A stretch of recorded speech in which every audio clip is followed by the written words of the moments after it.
I'm going to say something you don't often hear from inmates. Prison wasn't that bad. There were bad days, bad chunks of time. Whenever I was at San Quentin, I was pretty sure I was going to get stabbed near the end. Those were bad days.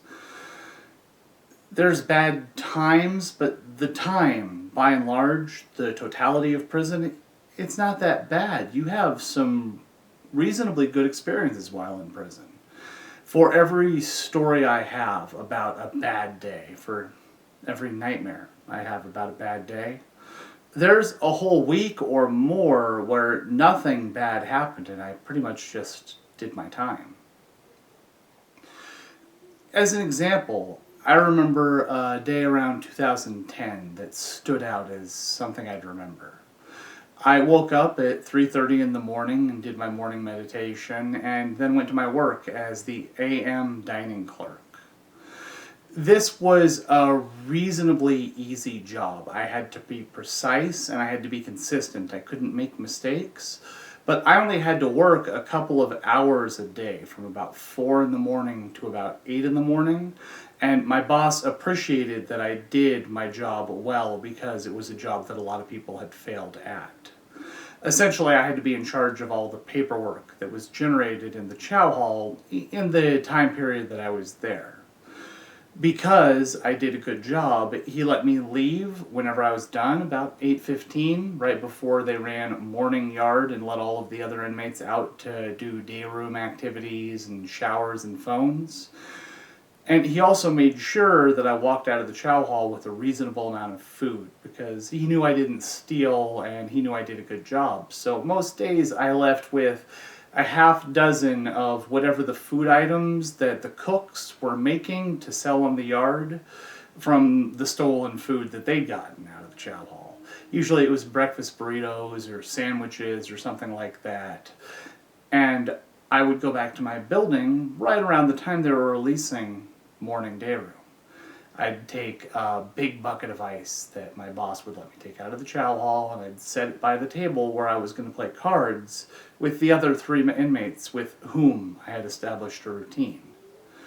The professor would bring out a couple of sodas, and he'd toss them in that bucket of ice, and we'd all sip at cold sodas all day long.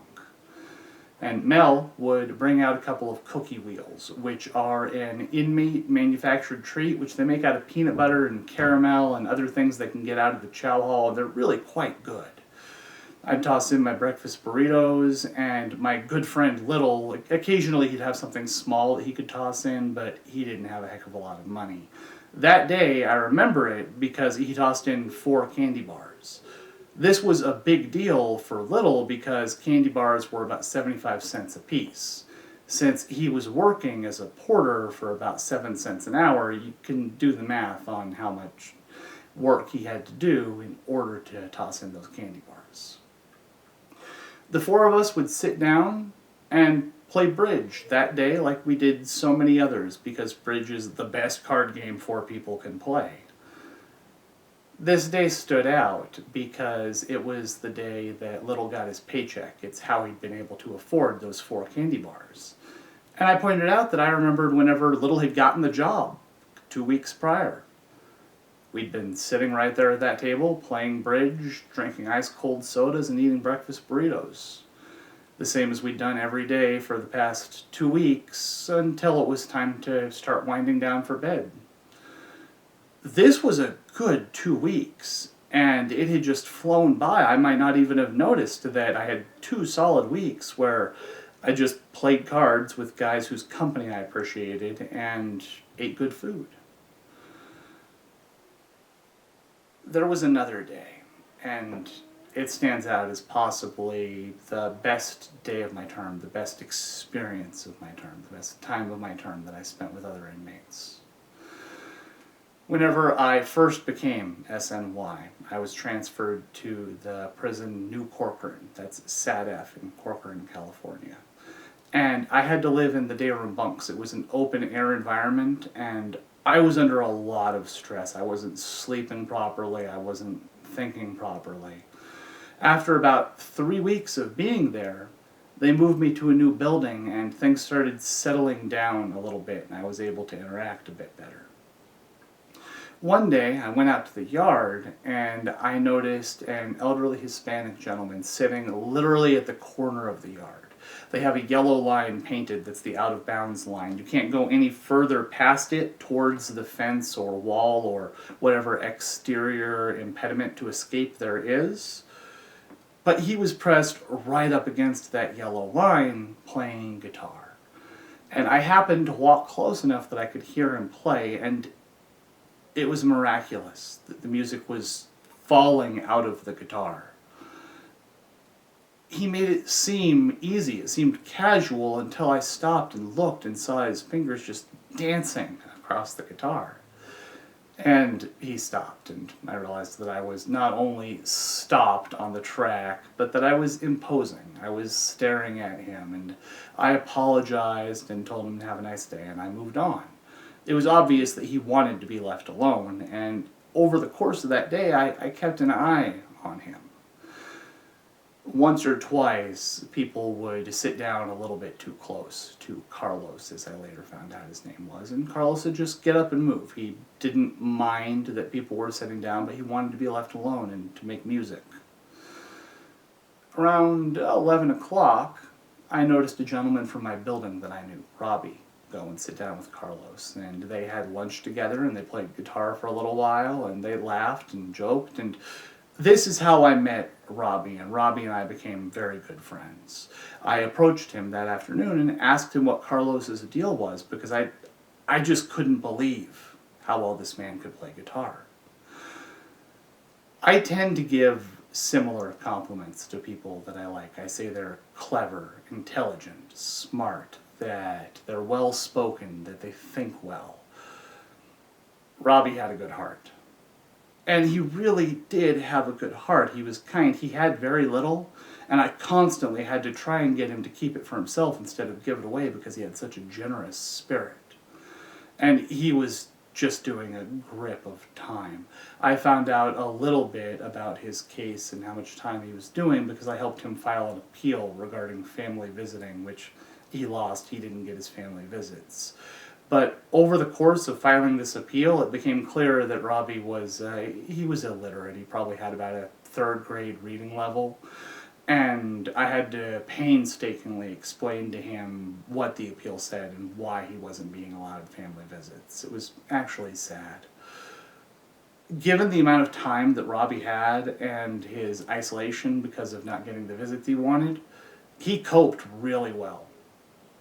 He had a program.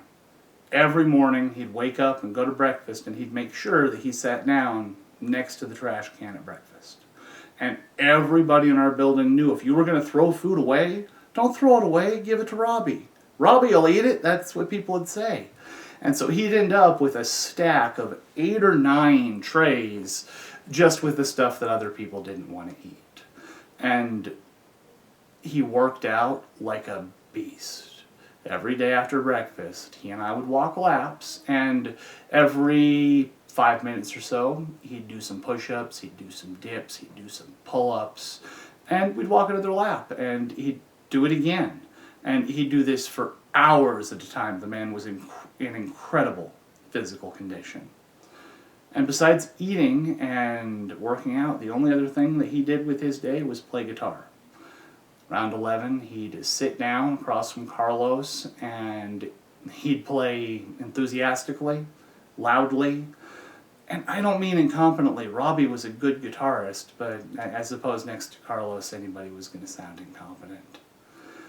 And I made friends with them, so every day I would get to sit down next to Robbie and Carlos, and I didn't mind bringing a big lunch and sharing it with them. I considered it the entrance fee, frankly. Carlos and I got to know each other pretty well. I used to joke that I didn't mind giving him a couple of sandwiches for a concert. So I used to call him Carlos Lowe, after the eponymous character in the Leonard Skinner song, Curtis Lowe. I joked that if he ever expected to be paid in wine instead of sandwiches, that I was going to be in trouble.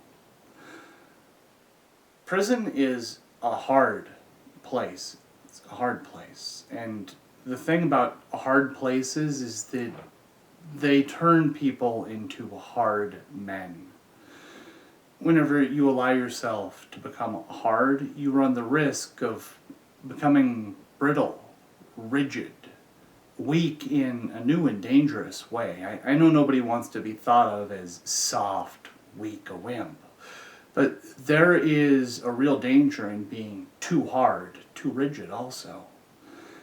Music provides us with an incredible opportunity to let go of some of that rigidity without becoming weak. I am sure that I could have survived my prison term without music. I'm not sure that I would have liked the man that I became by the time that I was released.